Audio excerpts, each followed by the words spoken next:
welcome to the Wrestling Wrap.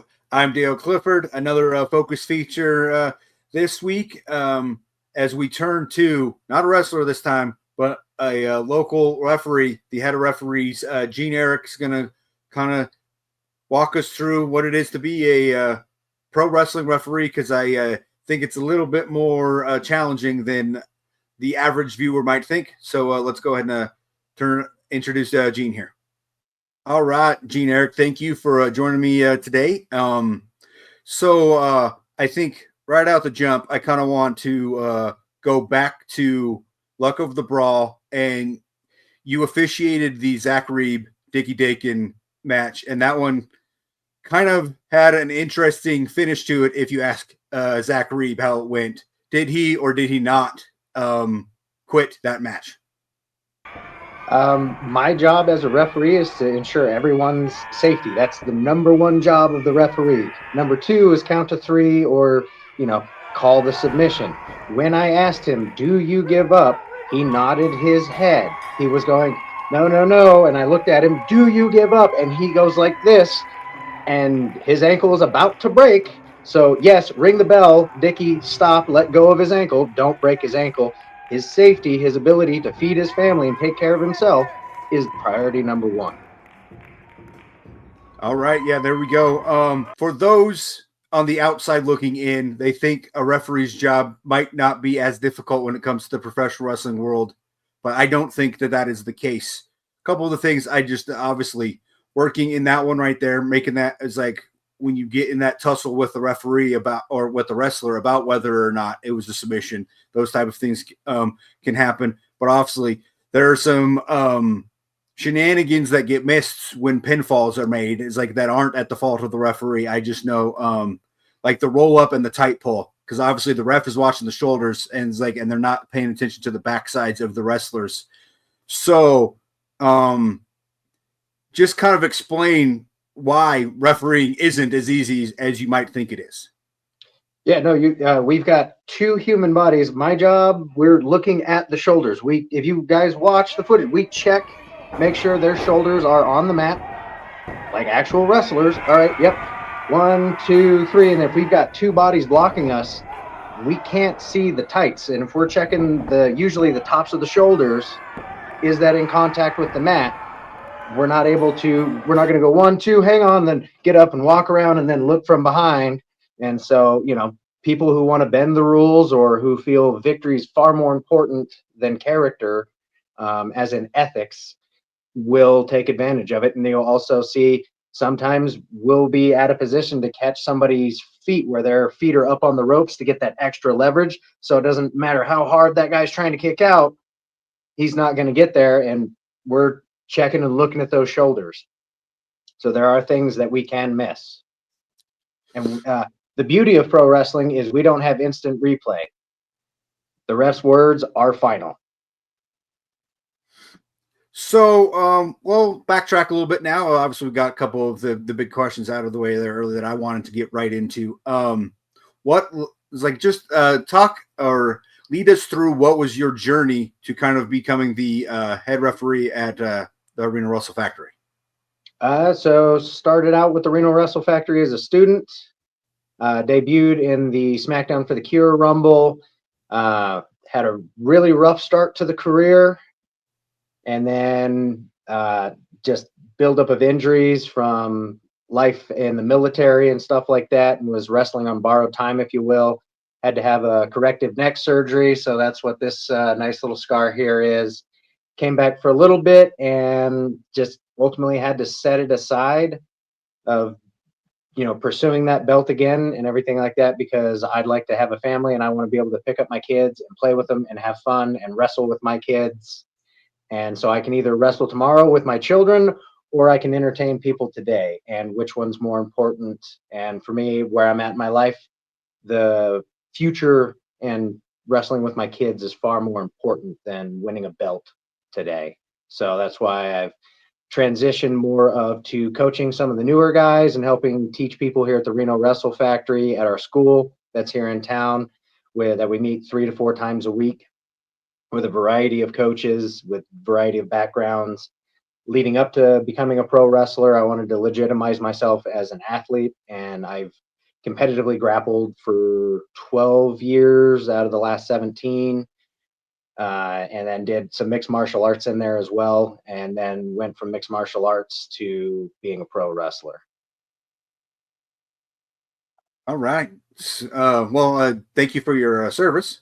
I'll cover that one a little bit. Yeah, no, it was a pleasure. And then, yeah, that's something too that's really heavily influenced my referee style. I'm not like a traditional pro wrestling referee where they come up within the pro wrestling system. I have the jujitsu and the shoot wrestling, as they refer to it, or it's like submission grappling background. So I get in really tight and personal, and I check a lot of these chokes. And there are certain blood chokes where other referees are gonna, check the arm and check the arm again, and then check it that third time, and maybe it's loosened up enough that they can start coming fighting back. Where I'm a little more, as we've seen, and Zach Reeves has an issue with, a blood choke or a small joint manipulation like an ankle. That's brain damage. That's surgical repair, an 18-month turnaround just to be able to walk. So I caution more on ultimate safety of people and their what is tomorrow like? Sacrifice your victory today for victory tomorrow type deal. And so that heavily influences my reffing style of, I get in there and I check and make sure it's not obstructing airways, if it's supposed to be a blood choke and stuff like that. And when the blood choke sets in, you've only got a few seconds to determine, okay, is he out or not? And then whether it's going to be end it now, or is that going to be brain damage? All right. And obviously you spoke on safety of the wrestler. So I want to go back to what was a pretty intense situation at the finish at Winter's Wrath between Travis Alexander and Kate Adams, when we had the basically the TKO finish. So but I also wanted to bring up, though, because you were also kind of involved in that a little bit when you took Cade's hand off of the rope, and that was which kind of led to the finish. I just want to ask, is like, because normally refs kind of give a warning. Why really was there no warning, and you just deemed to kind of want to kick his arms out of the way? He's taken an unfair advantage, and other referees are, again, just kind of, how to articulate this one. This is a good question. He's putting an unnatural amount of torque on that abdominal stretch. So it's already a risky enough move. You're stretching him out, and then and he was getting rough and nasty with it, where he was digging that knuckle in there, and then was trying to work the claw, trying to pull on the floating ribs in there. And then when I got lucky and was able to see that, oh, he's using those ropes, and just popped his hand off of it. Like, you don't get to use the ropes to your advantage. And that's when he got flipped over, and then it was a knockout and a TKO kind of at the same time. He wasn't able to defend himself. You'll hear me say it all the time, and I'm adamant about that from the MMA background. Like, you have to keep your hands up. You need to defend yourself at all times, or you're going to catch one. And he did. He caught that elbow, and we had that magic moment. We captured it. I'll do my best to get you that image of where you can see the elbow connect right here, and his eyes are in the back of his head. I literally was like, checked him, went to talk to the table, and then you see the picture as I look back over, and he is out. There is nothing beyond that. I also think, though, the tactic with the kicking the arms away, as you said, it's like you pinpointed some of the things that you weren't liking there. But I also think that there's some in the outside that think that wrestlers just get that courtesy of 5 count. And really, that's kind of a ref's discretion about whether or not they even want to give that. Yeah, no, that's an excellent point. In the Getting Over podcast, they had special guest Sparky Ballard, fantastic referee, one of the best on the West Coast. And he explained it expertly of, no, you don't have till 5 seconds. I have up to 5 seconds of my own discretion to decide whether or not I'm going to throw this contest out or not. You don't get 5 seconds. I have 5 seconds to decide whether or not I'm going to just end this match and throw it out because you don't want to listen to me, you don't want to listen to the authority in the ring, and you don't want to play by the rules. So obviously we've talked a little bit about missing where you can miss some pinfalls and some of that stuff. What do you kind of think is some of the hardest elements of being a referee, though? Making sure you're not a casualty of what's happening in the ring. Knowing where you need to be out of the way is probably the hardest part of it. And then again, trying to catch where is that a pinfall, especially like early on when guys are usually just trying to traditionally wrestle each other and they got that headlock takeover. You pay attention, a sharp referee is checking those shoulders and will, start to count. Getting those, and they have to keep their shoulders off that mat. In freestyle, if both shoulders break that horizontal plane, match is over. You're done. They're pinned. Pro wrestling, we got, a little more of a folk style kind of wrestling where, we got to make sure both are in there and then they're held down for that 1, 2, 3. And you see that kind of come out too with my background with refereeing, grappling and wrestling, because I still naturally kind of like, oh, takedown, 2 points. Hey, he reversed it 1 until they start throwing punches. Then it's like, all right, hey, I guess they're done actually trying to wrestle. And now it's pro wrestling where, they're going to be throwing chops, elbows, forearms, some kicks, knees, and getting a little more crazy with their moves.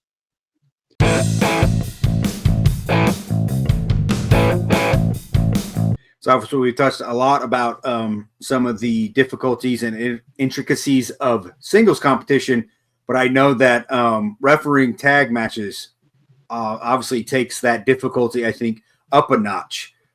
Just kind of walk me through kind of feeling out tag team matches.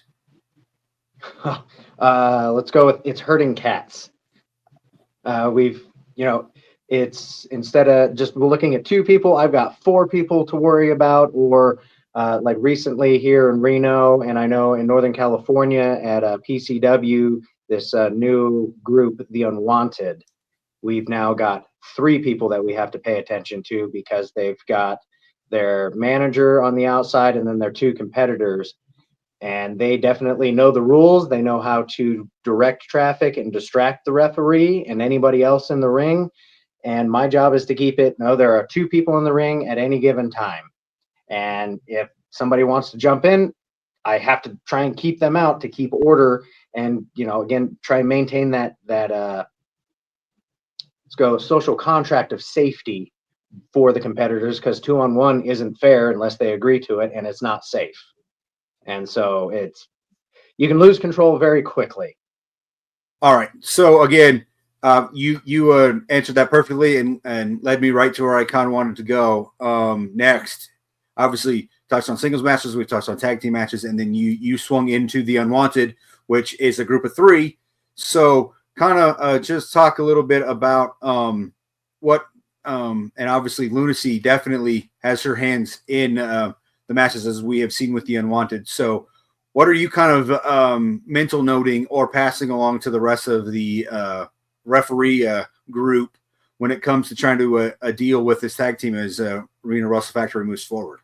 Yeah, for that is we got to grow eyes in the back of our heads, and then we need to start using our ego a little bit more, because we know that she is a troublemaker, and more importantly, she's training to become a competitor. So she's very, very dangerous. She's not just there to be eye candy or hanging off the arm. She's learning how to be that very dangerous competitor. And so as referees, we're gonna have to start listening to the crowd and listening, when she's quiet, kind of like a small child, if you will, of like, oh, when the kids are quiet, where are they and what are they doing? Where did I hear her last around the ring?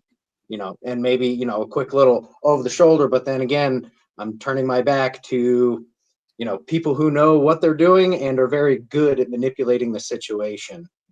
Definitely a lot of good stuff there. Just give me, what do you like most about being a referee?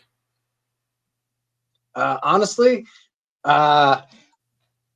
it doesn't hurt anymore. I'm not the one, getting punched in the face, getting slammed, and then having to get back in the car and sit there in pain for, 2.5, 3, 4 hours going home. and it's absolutely the best seat in the house. I am right there in the action. And if you pay attention, you ask all the WWE, like, who's main evented WrestleMania the most? And it's, usually a referee, actually. Because we are that third man or woman, depending on who you are, in the ring. Absolutely. Obviously, though, a lot of the referees, I'm assuming you're obviously a fan of the business, as am I, and I refereed a little bit too. What's one of the hardest? I know for me, one of the hardest things was trying to make sure I stayed focused on being a referee and not letting the fan in me kind of come out as I'm watching the match unfold. What kind of do you think, besides some of the other things that we have touched on, what might be another difficult thing for you when it comes to just trying to referee a match? Yeah, just definitely not getting lost in the moment. And then what's really helpful is when you see these giant behemoths start running at you, especially I've reffed quite a few matches with the boss of Haas Island, Drake Frost. That is a whole lot of human moving at you very, very quickly. He is incredibly agile for his size, and it's a good reminder of, oh wait, I'm in the ring right now, I better get out of the way, kind of helping with that. And then the other part, though, is because of my background, and I don't have a problem with getting a little bit physical. I've been admonished and being corrected and having to lock myself back as a referee of not getting so physical with the guys, because it's a good way to get popped in the face. We talked a little bit before we started, and I know that is one of the, and you mentioned Sparky too in the Going Over a podcast, which I found good. I just noticed that referee Larry has been put into some difficult positions, and you kind of just said that's just happenstance based on how the referee assignments go, and basically, and as Sparky says, like sometimes like you guys get requested to work certain matches. So is that kind of a similar thing here for the guys in Reno? Yes, yeah, exactly. Usually once we know who all the referees are, like we want to know ahead of time, but we're here in Reno, so stuff happens in the past, horrible accidents, weather considerations, and so we don't know exactly who we've got, but once we know, we're kind of divvy it up of, all right, hey, I'll take evens, you take odds, or if we've got 3 referees, just kind of breaking it out from there. Also trying to develop future referees.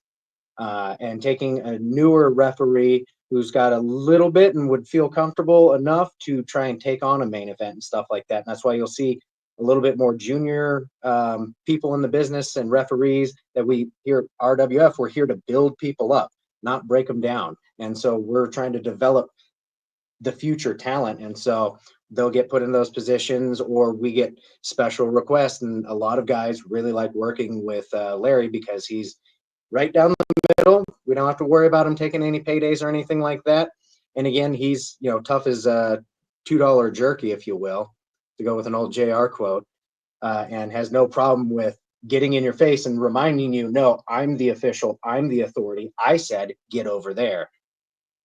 And he goes and trains at several different schools and academies around, and actually grapples with these competitors. And so they know, oh, he can in a pinch, ball somebody up if he needs to. And he is deceptively strong for his frame. And that's why he's requested by a lot of more competitively spirited people backstage who are like, no, I know he's got the match's best interest and he can, protect himself if need be. So if I know this other guy is going to be trying to cheat and, try and do something a little shady, like at the last title match he was in, at the last main event, Travis Alexander got his hands on him and he was able to pull himself and unfortunately pull Travis with him and then get him off of him. But that takes a lot of strength, and that could have ended a lot worse of, the Travis Alexander getting dumped onto him and then both of them falling on the mat in a very inappropriate manner and getting hurt. Yeah, Travis also used that encounter to take advantage of Larry not even seeing what he did to kind of put away Souza there with the low blow. So again, one of those other difficult things that make it hard to be a wrestling referee. All right, so it's like obviously we talked a little bit about working in singles matches, tag team matches with managers, and the first official match that we know coming up for Breaking Ground coming up this month is the Royal Flush Battle Royal. So what are some of the big takeaways that you and the crew got to pay attention to when it comes to working and over the top rope Battle Royal? Because that's a completely different set of circumstances when it comes to just referee work as well. Yes, incredibly high risk. We're not in there. We can't really control the chaos. We have to be outside. Our job is to call an elimination when someone goes over the top rope and both of their feet touch the ground in the same sequence of events. Because if they go over the top rope and roll underneath the bottom rope, then kind of they're safe if they get thrown through the middle and their feet touch the ground. They didn't get eliminated. The rules state over the top rope and both feet touch the floor at the same time. And so hopefully we'll have enough referees on hand to be able to watch the different angles, minimum of 2 referees at, opposing corners, so we can look and see down each side. Because if it's just one referee, somebody can get away with some shenanigans and somebody get tossed over there. If I'm over on this side and they get tossed over there and I didn't see it and they jump back in as I'm walking around, I can't call it. I didn't see it. And again, that's where people can take advantage of the referee's lack of perspective or purview, if you will. All right. Let's see. Obviously, you said that you're working at a part of the Wrestling Factory Academy, trying to train wrestlers and referees. What are some of the tips when it comes to the referee aspect that you want to dial up as the most important things to kind of get them going? First things like when they're learning the ropes of being a referee. I got 2 things for them. Attention to detail. So play those little memory games and stuff like that. You'll catch us doing that a lot. And cardio. I cannot stress cardio enough. It doesn't matter what part or level of production on a pro wrestling show you're at. You need cardio. You need endurance. It's, the guys have seen, I'll sit there and train with them for 2 hours, take a quick water break, about 30 minutes, doors open, people come in, and I've had iron ref and be the referee for all 6-7 matches of the show. And I harp on the students, doesn't matter what you're going to be doing, you need cardio. You need to be able to do it all. And then they watch that as the example, and then we have to clean up. That's the thing that most people don't think about. We have to set up the show, then we have to break down the show. You played with your toys, now you got to put them away. And that's the hardest part of the night. And that's where your training and your endurance and cardio come into play. I like you hitting on the cardio aspect for sure, because I think that obviously is one of those lost elements of what it is for a referee, because especially when you got to work multiple matches in a event, and obviously if you got to do them all, that's 2 hours straight that you're working. When it's like wrestlers obviously a little bit more physical in their going, but a full 2 hours for a referee can feel like you went that 20 minutes wrestling too. It's like minus taking the bumps. Yeah, constant running, jumping, screaming, and I got to make sure the people in the cheap seats can hear me. And then even for somebody like you in your position right there with the camera, you've got that weight right here on your shoulder, and you need to be able to run and dodge all the bodies that are falling and flying out of the way. And some of the more crazier competitors who like to just run and dive all the way out and take out their opponent when they go to the floor. And you've got to be able to move and be safe. Yeah, absolutely. Definitely fun. It's like definitely a good conversation here on the inside of being a referee. For those that think all you guys do is just stand there, the finish, and you just got to make sure you catch that. I think it's a little bit harder to do with that. That'll wrap us up for this little focus feature with head referee for the Reno Wrestle Factory, Erick. I appreciate you taking out the time, and we'll see you in a couple weeks for Breaking Ground. Yeah, thank you very much, Dale, and thank you to everybody with the Wrestling Wrap.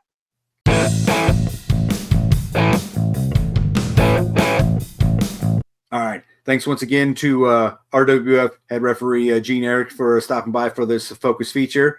Look forward to breaking ground and that Royal Flush Battle Royal to kind of see how that one shakes out for the number one contender for the Nevada State Championship. Well, that is all the time we got for this week.